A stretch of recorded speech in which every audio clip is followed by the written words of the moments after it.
called a sweet spot. We've been working on this board. That Is this a Mick Fanning model?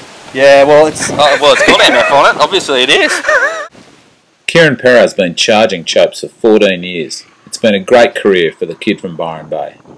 And maybe when I was younger, I would have thought that by this point in my career I'd be like old and withered and broken. But fortunately, I'm not. I'm feeling good. I guess I'm at a point in my career where I'm really enjoying it. Not under a super amount of pressure that I need to be on tour for the next 10 or 12 years.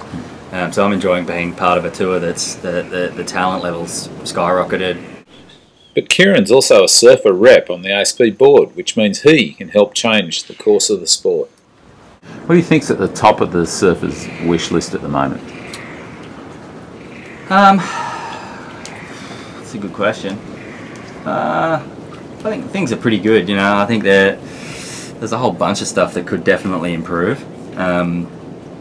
You know, it's not good to be losing events, you know, at last minute, which is, you know, definitely a byproduct of where the surf industry is at the moment. But it also at the same time, the sport's a professional, you know, it's a so-called professional association with pretty binding agreements in those kind of regards, and sometimes it's a little disappointing for the surfers to see stuff fall over that, you know, they were sold. You know, I guess people forget that as an athlete you commit a large portion of your life to a sport, and it's super rewarding. There's some amazing things that you gain from it, but your career can be over pretty quickly, and so making sure the athletes are well looked after, and, you know, getting to where our goal is to have a pension plan and have things that provide for guys that have been on tour and have committed themselves, their careers, basically their life, to making this sport better.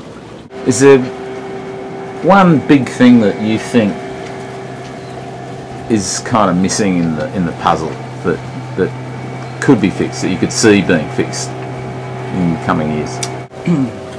Yeah, I guess ASP itself is not a super strong. It's strong enough and it does the job, and it's an organisation which, you know, is always, you know, would like to be more resourced, I guess, and that would be a good thing for the sport for sure going forward. You know, that and just allow surfing to grow into the realm of some other sports that, you know, participation in terms of people surfing around the world is pretty huge, and there's a solid fan base, and maybe we could tap into the lifestyle element a little more as well, because that's so appealing to people, and it's healthy and active, and I think there's a lot of sort of elements that are going on at the moment that could all just tie together, and the thing could just take off. And all the time too, you know, you see brands around the world, not necessarily surf brands, but other brands buy into the vision, you know, into the lifestyle or into what surfing represents. Yeah. They're not doing it through the ASP, unfortunately.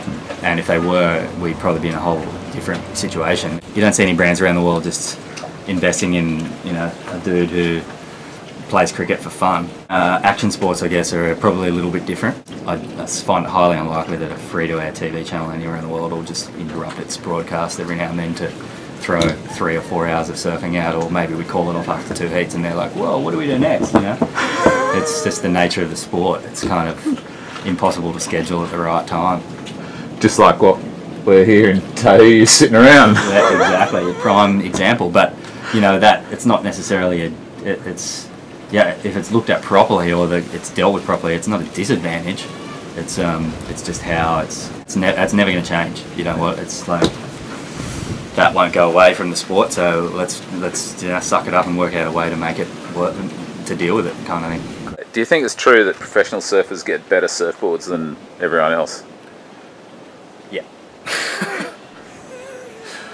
I think it's pretty true. I mean, maybe they're not better in terms of being the performance level that you could get out of a board, but they're better in terms of the fact that you work with this guy so much that they're more suited to your surfing than maybe other guys might have the ability to. You know, you churn through boards until you find that magic one. Yeah. Not everyone has that luxury, and so we're pretty lucky that we get that. You work with the guy, you change dimensions just as minuscule, and you end up with something that's just perfect for you, you know, for your surfing. So if everyone could do that, I'm sure their surfing would be, you know, benefiting as well, so it's good.